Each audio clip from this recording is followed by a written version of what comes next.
جوړې بدې شاړې کړم ښایسته بادې سوچند کړم.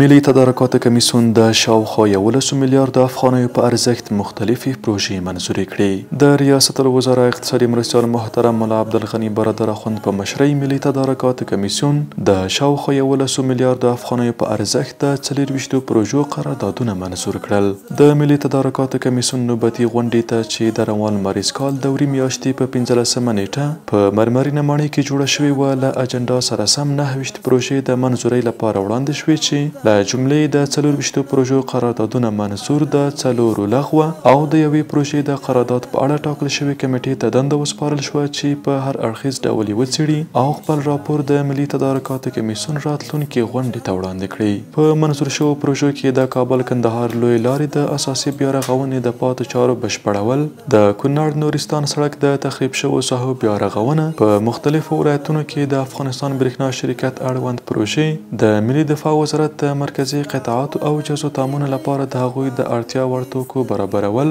او یو شمېر نورې پروژې شامل دي چې په پلي کېدو سره به سلګونو هیوادوالو ته کاري فرصتونه برابر شي. بیا به د ښکلا د لمر سپوږمۍ سره پیوند کړم، هر لویشته خاوره به دې بیا ډکه له خوند کړم.